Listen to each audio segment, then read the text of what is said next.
Pour trouver des bonbons, il faut suivre la route des champs de betteraves dans le nord. C'est avec cette racine qu'on fait le sucre, l'ingrédient principal du bonbon. Près de Lille, la plus grande usine de bonbons en France, Lutti, a accepté de nous ouvrir ses portes. Chaque jour, 15 millions de sucreries sortent de ces chaînes de fabrication.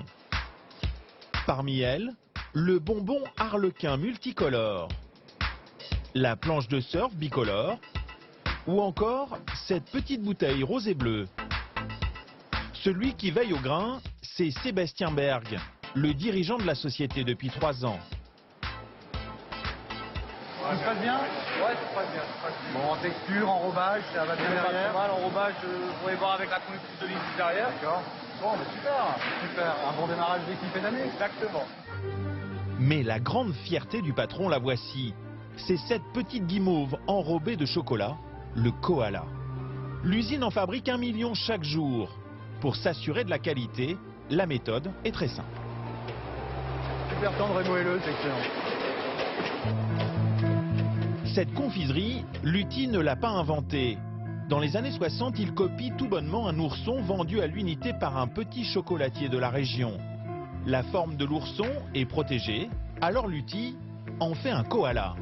Convaincus de son potentiel, les patrons de l'époque décident de le commercialiser à grande échelle. Et pour cela, ils ont une idée toute bête. On est les premiers à l'avoir mis en sachet pour pouvoir le vendre en grande distribution. Les paquets de koala inondent les supermarchés et les ventes de la marque d'école. Le confiseur crée sa légende. Mais bientôt, un autre industriel va aller encore plus loin et révolutionner le monde de la confiserie. 1967, l'Allemand Haribo débarque en France avec des bonbons encore jamais vus. Ils sont de toutes les couleurs, mais surtout, ils sont en gélatine, une texture élastique toute nouvelle pour les Français.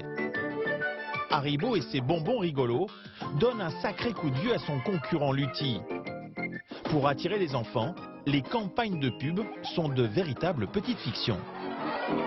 2 fraises Haribo et que ça saute. Ma seigneur, c'est pas possible. Les bonbons Haribo, c'est que pour les enfants.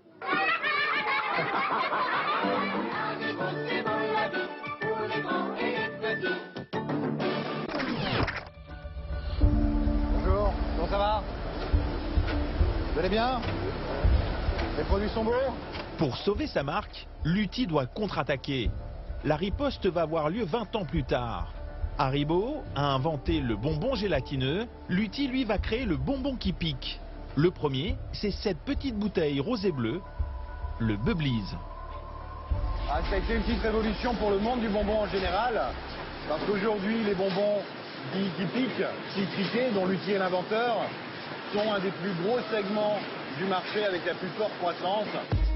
Depuis, la marque a décliné sa gamme de bonbons qui piquent. Il représente aujourd'hui plus de la moitié de son chiffre d'affaires.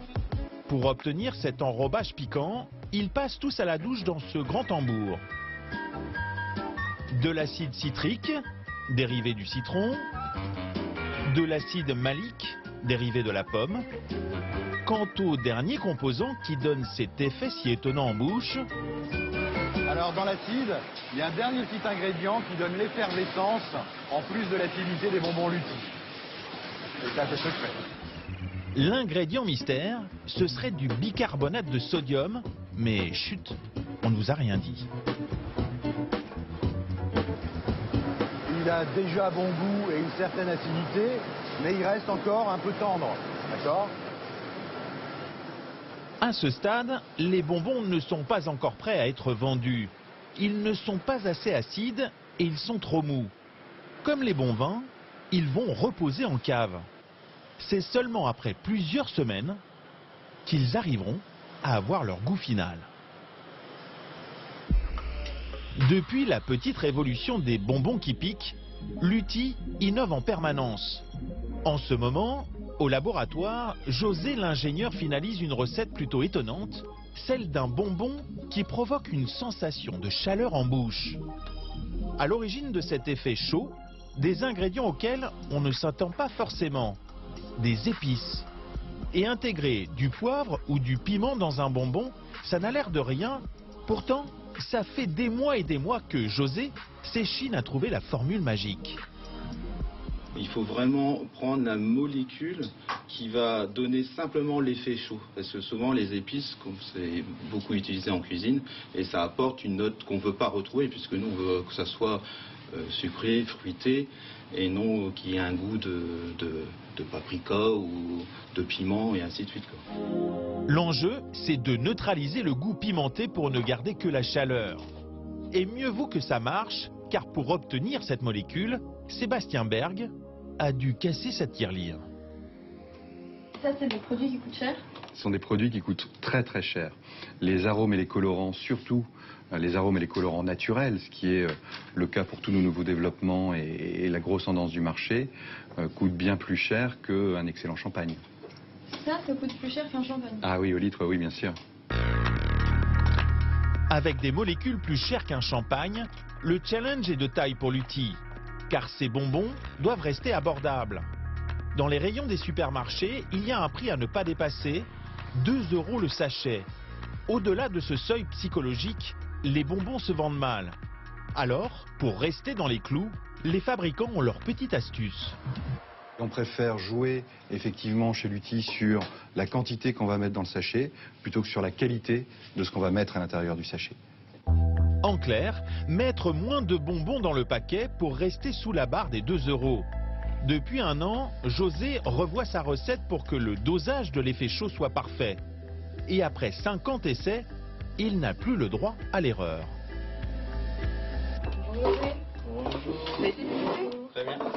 C'est aujourd'hui le verdict avec le service marketing. Allez, goûtons le chaud. Autour de la table, les palais sont partagés. Capucine, la directrice marketing, a un peu de mal. Bien l'acide en tête. Hein. L'acide, ouais. Bon goût fruité derrière. Ouais. Et après, maintenant, je commence à avoir l'effet chaud qui arrive en fin de dégustation. C'est chaud. C'est trop chaud? Moi, je suis assez sensible à l'effet chaud parce que je mange pas très pimenté dans ma vie de tous les jours. Donc, moi, je le sens bien. José n'est pas tranquille. Mais après une demi-heure de tergiversation, l'effet chaud est finalement validé à l'unanimité par les testeurs. Je pense qu'on est vraiment tout prêt là. Hein. Oui, vraiment là, c'est... Un petit peu plus de citron pour vous? Un petit peu plus. Un zeste de citron en plus et c'est enfin gagné pour l'ingénieur. Le nouveau bonbon sera en rayon dans quelques semaines. Des nouveautés comme celle-ci, Lutti en sort 5 chaque année. Innover, se renouveler en permanence pour ne pas lasser le consommateur, c'est ce que font les géants du secteur pour survivre sur le marché.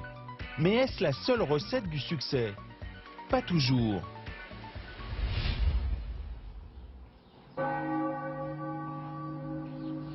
Flavigny-sur-Ozerain, un petit village en plein cœur de la Bourgogne. C'est ici qu'est produit l'un des plus vieux bonbons de France. Depuis 500 ans, il est fabriqué au même endroit, dans cette abbaye. Les moines ont déserté les lieux depuis belle lurette. Seuls les vestiges de cette crypte témoignent de leur présence au XVIe siècle. La patronne maintenant, c'est Catherine Troubat. 3 générations que sa famille dirige cet atelier. L'anis de Flavigny, une petite bille blanche faite d'une simple graine d'anis, de sucre, un peu d'eau et d'arôme. Dans ces cuves, les graines sont régulièrement aspergées de sirop de sucre pour obtenir le fameux petit bonbon. Les petites boules, elles se tournent toutes seules comme des boules de neige qui grandissent et qui grandissent. Le secret de la recette, c'est la patience. Les graines d'anis tournent pendant 15 jours avant d'arriver à leur taille finale. Un jour, on a cherché à voir si on pouvait raccourcir le temps de fabrication. Mais après, nos amis ont des frisettes, le bonbon il est pas lisse, il craque tout de suite dans la bouche, ils font trop vite. Non, on est en Bourgogne, donc les anis de Flavigny c'est comme le vin, il faut lui laisser le temps de devenir adulte et bon. Et au bout de 2 semaines, le voilà ce petit œuf blanc d'à peine 1 gramme.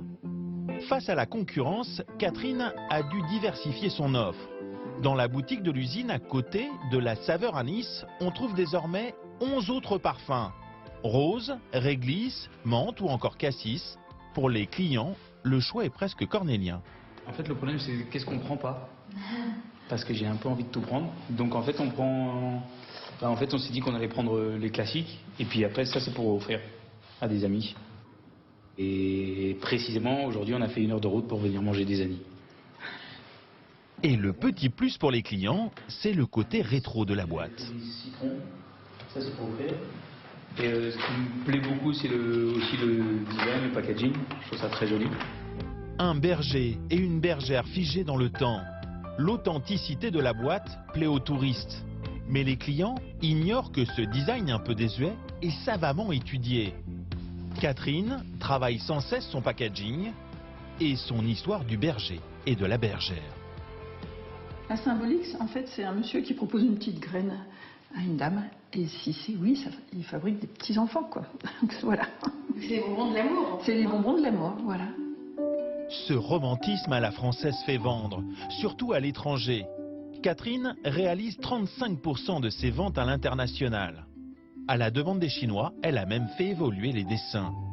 Ce sont en fait nos importateurs chinois qui nous ont demandé que pour tout parfum, on puisse expliquer un peu sa vertu. Donc moi, je leur expliquais que la seule chose que portait notre petite boîte d'anis, c'était une histoire d'amour. Et ils m'ont dit, bah, allez-y. Et du coup, je me suis amusée à raconter cette histoire. Grâce à l'idée des Chinois, Catherine développe une véritable épopée autour de ses boîtes. Chaque arôme devient une étape de l'histoire d'amour du berger et de la bergère. Une vraie poète, cette Catherine. Elle a réussi à créer un conte de fées autour d'un gramme de sucre. Pour se faire connaître, elle a dû quitter son abbaye et s'implanter là où personne ne l'attendait. Bien loin des supermarchés, dans les jardineries. Avec leur goût champêtre et naturel, les bonbons ont trouvé leur place. 15% des ventes sont réalisées dans ces magasins. Voilà. Je vous laisse avec Monsieur Jacquet. Ce jour-là, avec ses collègues, Catherine vient présenter sa dernière création au responsable des achats de l'enseigne, la Violette. Je dis rien, puis après je vous expliquerai. Et Florian est un peu dubitatif. On a vraiment le parfum de Violette. Hein. Alors moi, c'est pas mon parfum préféré, mais je pense qu'en tout cas, le goût de Violette ressort, donc c'est le but. Et je pense que le consommateur qui aime le parfum de Violette, il se retrouvera dedans. Ouais, Vous allez référencer? Oui, oui, oui. Pari gagné pour Catherine. Non, c'est bien. Même si la Violette n'est pas vraiment au goût de Florian, il sait qu'il ne prend aucun risque. Alors, on monte quand même, voilà. Continue à monter. C'est ça. Ici, les anis de Flavigny se vendent très bien. Donc c'est top. Ouais, c'est bien. Le plus gros des ventes, il se fait sur la boîte ovale, le classique de chez Flavigny. Et c'est une référence qui progresse à plus 5%. Donc ce qui est quand même une bonne progression. Les jardineries, il fallait y penser. Catherine savait qu'en supermarché, ces bonbons n'avaient aucune chance, alors qu'avec les clients qui viennent ici... Les gens qui vont dans les magasins comme Botanique ou les autres jardineries, ils aiment des produits d'artisans, ou ils aiment travailler avec leurs propres mains. Ils aiment ce qui est la nature. Ils aiment ce qui est fabriqué proche de chez eux. Donc, c'est les mêmes personnes. Si les anis de Flavigny continuent de trouver leur public après 500 ans d'existence, c'est grâce à leur simplicité, bien loin des bonbons fabriqués par les industriels. Les bonbons, quels qu'ils soient, sont un peu notre péché mignon, même si on a toujours entendu qu'il ne fallait pas en abuser à cause du sucre qu'ils contiennent. Mais depuis quelque temps, des additifs alimentaires présents dans certaines marques inquiètent plus sérieusement les associations de consommateurs. Parmi eux, le dioxyde de titane. Vous l'avez déjà croisé à l'arrière des emballages sous le nom de E171. C'est un colorant qui donne aux bonbons une couleur blanche et les rend brillants. Magali Ringot n'est pas une cliente comme les autres. Elle travaille pour l'association Agir pour l'environnement. Ce colorant, elle a décidé de le traquer dans les rayons des supermarchés. E171, voilà. Donc là, E171. Alors, il faut avoir des bons yeux, hein. E171, c'est écrit en tout petit. Voilà, dioxyde de titane. Voilà notre colorant. À l'origine, le dioxyde de titane est utilisé pour blanchir les peintures, les plastiques ou encore les ciments. Sous une forme inhalée et à forte dose, des scientifiques le considèrent potentiellement cancérigène. Les industriels l'ont aussi développé sous une forme comestible dans l'alimentation. Ils s'en servent un peu partout, dans les plats cuisinés, les gâteaux, mais là où on en trouve le plus, c'est surtout dans les bonbons. Magali a recensé 200 produits contenant le E171. Alors, on a beaucoup, hein, vous me faites travailler là. Après, il y en a peut-être d'autres, hein, mais c'est essentiellement des produits de confiserie et des produits destinés aux enfants. Des bonbons, des chouettes. M&M's, Skittles, Malabar, Frident ou Tête brûlée, ils en ont tous. Mais ce qui est le plus inquiétant, c'est la taille de ce dioxyde de titane présent dans les confiseries. Il serait infiniment petit, à l'état de nanoparticules. Une nanoparticule, c'est 1 million de fois plus petit qu'un grain de sable. Et c'est cela qui inquiète Magali. Quand il est présent sous forme de nanoparticules, on a encore plus d'inquiétude puisque le dioxyde de titane peut plus facilement pénétrer dans le corps humain. Il peut traverser les barrières physiologiques comme les intestins ou la barrière du placenta. Et on peut retrouver le dioxyde de titane dans le corps et il peut s'y accumuler. C'est justement parce que ce dioxyde de titane est à l'échelle de l'infiniment petit qu'il pourrait s'avérer dangereux. En s'infiltrant dans notre corps, il s'accumule dans nos organes et ne peut plus s'évacuer. Les industriels, eux, ont toujours nié utiliser le E171 sous forme de nanoparticules. Alors, pour en avoir le cœur net, Magali a fait analyser 3 bonbons au hasard. Les résultats sont sans appel. Il y a bien des nanoparticules de dioxyde de titane dans tous ces produits. On ne peut plus dire on ne savait pas. Ou ce n'est pas possible de tester, c'est pas possible de les détecter les nanos. On a apporté la preuve qu'aujourd'hui, il est possible de détecter les nanoparticules dans l'alimentation. Depuis les résultats de l'étude, Magali se bat avec ses petits moyens pour faire réagir les pouvoirs publics. Ce matin-là, elle tente une opération coup de poing devant le ministère de l'économie. Elle n'est pas venue les mains vides. Dans son caddie, les 200 produits qui contiennent du dioxyde de titane. On va remettre les 200 produits pour qu'ils fassent leur boulot. Protéger les Français, protéger les enfants, protéger l'environnement des substances dangereuses. Ces quelques banderoles seront-elles suffisantes pour se faire entendre? Pour que l'État oblige les industriels à supprimer le E171 des bonbons au nom du principe de précaution? Il y en a marre d'être des cobayes. Et puis nous, on ne veut pas de nanoparticules dans l'assiette. Ça n'a rien à faire dans l'alimentation. Après 1h30 dans le froid, Magali et les autres militants plient bagages.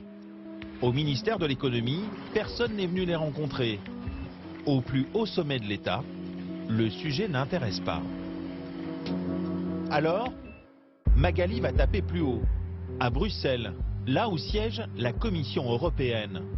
Ce jour-là, une conférence sur les nanoparticules est organisée dans cet hôtel par une association de défense de l'environnement. Il n'y a pas foule, une cinquantaine de personnes à peine. Aucun média, ni aucun responsable politique connu n'a fait le déplacement.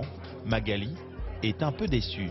C'est un sujet qui est bloqué, un sujet qui progresse peu et ça s'explique, c'est parce que les lobbies sont à l'œuvre. Et Magali ne croit pas si bien dire. La femme à la veste rouge travaille pour BASF, le plus grand groupe de chimie au monde. Quant à cet homme, c'est le porte-parole du ENIA, un lobby européen qui défend les nanotechnologies. Après l'ambiance petit four, le débat entre les pour et les anti-nano peut commencer. Pour en parler, un représentant de la Commission européenne, une militante associative, un lobbyiste, et il y a Nicolas Ashford, un scientifique américain qui ne mâche pas ses mots. Il y a une chose que je ne comprends pas. Sachant que les nanoparticules pénètrent dans le sang, pourquoi ne sont-elles pas immédiatement considérées comme des produits très inquiétants? C'est aussi simple que ça. Il estime que la Commission européenne devrait interdire les nanoparticules et faire valoir le principe de précaution. Il va s'en prendre directement aux représentants de la Commission. Laisseriez-vous votre propre fille être exposée à des grandes bouffées de nanoparticules ou ingérer des nanoparticules? Si la réponse est non, alors vous n'avez pas le droit d'exposer les enfants des autres. Cette dernière intervention laisse un froid. Le responsable de la Commission européenne préfère botter en touche. Mais à la fin de la conférence, il va se laisser aller à une petite confidence à l'oreille du scientifique américain. Vous avez vu, je ne vous ai pas posé directement la question sur votre fille. Pour les nanoparticules, ma réponse aurait été évidemment non. Sa réponse sonne comme un aveu. Même ce fonctionnaire européen semble craindre les effets des nanoparticules sur le corps humain. Alors, pourquoi les industriels s'obstinent-ils à mettre du dioxyde de titane dans les bonbons? Retour chez Lutti. Il y a un an, la marque a retiré le E171 et sur certains bonbons, ça se voit. Vous avez ici le bonbon qui était fabriqué il y a un peu plus d'un an, où on voit une bande blanche très fine mais très marquée, très opaque, qui était réalisée en mettant du dioxyde de titane. À gauche de l'image, le même bonbon sans dioxyde de titane, les bandes blanches ont pratiquement disparu. Donc le bonbon est peut-être un petit peu moins joli qu'avant, mais on estime que ça le vaut pour éviter tout doute sur le consommateur quant à la consommation du bonbon. Lutti a été le premier en France à retirer le dioxyde de titane. Une décision confortée depuis janvier dernier par les résultats d'une première étude scientifique. L'INRA a prouvé en le testant sur des rats qu'ingérer à très forte dose du E171 sous forme de nanoparticules favoriserait le développement de cellules cancéreuses chez cet animal. Le confiseur français Verquin, qui fabrique les célèbres têtes brûlées, a décidé lui aussi de bannir cet additif de ses bonbons. Quant au groupe américain Mars, à qui appartient les M&M's et les Skittles, il s'est engagé à retirer le dioxyde de titane d'ici à 5 ans. Bref, aujourd'hui, il vaut mieux relire à 2 fois les étiquettes pour s'assurer que les bonbons que nous mangeons sont vraiment bons.